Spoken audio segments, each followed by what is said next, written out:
Ando ba si Romano? Andiyan na. Direk. Ay, naku. Ay, Direk. Andiyan ka na pala, no? Oh, ikaw talaga. Uy! Ano, kamusta ka naman? Ako naman. Tara, ready ka for ready. today's telecast? Go. Ayusin mo yung makeup niya. Mabihira naman. Asa na si ano? Pasok. Ay, Halika kayo. Mabel, tita Mabel, kamusta? Hello. Kamusta? Romano, darating ito na ating mga bisita, si Elsa at saka si Pepito. Ayan, dyan na kayo. Upo muna kayo, upo. So, babalikan ko muna kayo. At babalikan ko mamaya doon lang ako sa control booth, ha? Sige, Mabel, kita tayo, ha? Oo, sige, ikaw Pakiano lang. Yung mga ano to. Okay. Romano.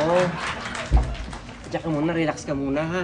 Kakausapin ko lang si Pepito tsaka si Elsa, ha? Okay. Ha? Ay, nga pala. Nakilala nyo na ba? Si Romano. Siya yung... Romano. Siyempre. Hello. Siyempre, kilala nyo siya, di ba? Wala kasi kaming TV. Ay, wala Kaya ba? hindi kami nakakapanood. Direk, dun muna ako, ha? Sige.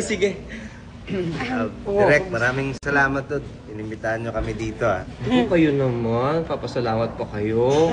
Wala lagpasan ba naman namin yung pagkakataon na mag-guest ka? Isang Pepito Manaloto. Yun ang ano. Ayaw nga po sanang pumunta rito ni Pepito pero pinilit ko. Naku, bakit naman? Nahiya-hiya pa kayo? Ang ganda-ganda ng storya ninyo, di ba? Rags to riches. Alam mo, sa sobrang ganda, sa sobrang inspiring ng kwento ninyo, abay, sinadjust ko sa network. Para gawin kayo ng sarili nyong TV show. Di ba? Ang ganda. Palabas? Oo. Ano? Oo naman. Ano? Kami po, magkakaroon ng programa. Well, oo. Naisip ko, sinadjust ko. Pero yun yung kwento nyo, Rags to Riches, di ba? Nanalo ka ng 700 million pesos sa loto.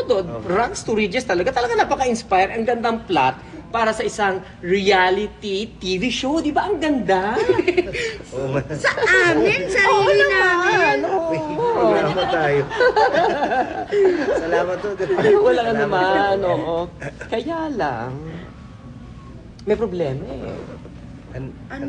Ano ang problema? Kasi nung naisip-isip ko yung, nung binubuo namin yung kwento, tsaka yung casting, parang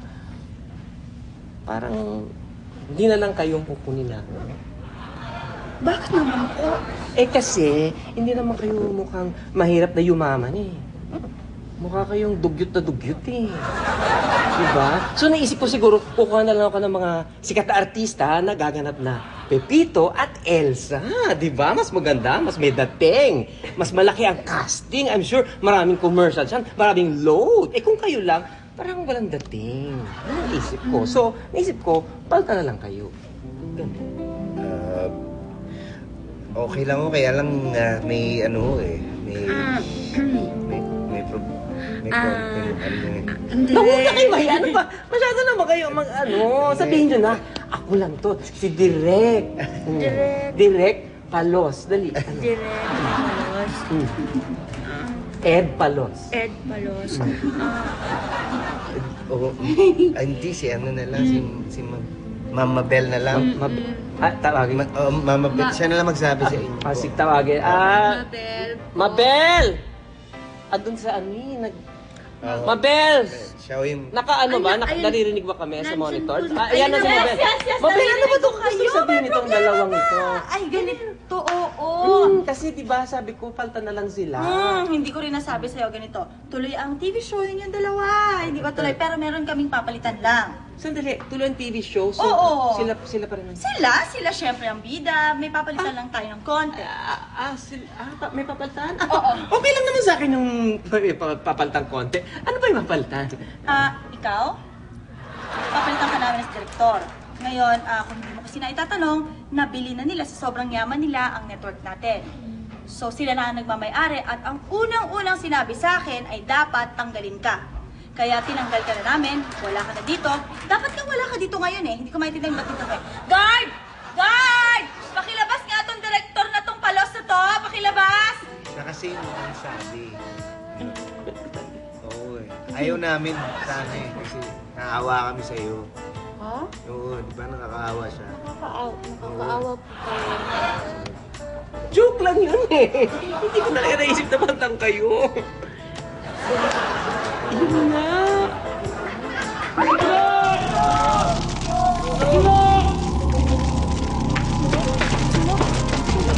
sunog, Kevin!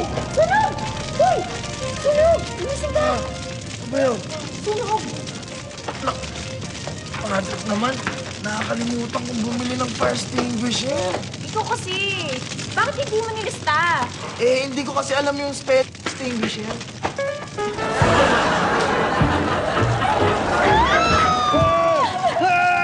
Hindi ako makahinga!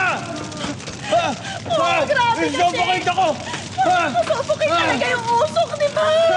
Nasuffocate ako! Han! Han! Nakakasuffocate ka yung usok, kaya huwag ka maingay! Bakit ba? Saan ka ba nasusuffocate? Hindi ako nasusuffocate sa utok! Sa boobs mo, ang laki! Ha! Han! Han! Grabe, Han!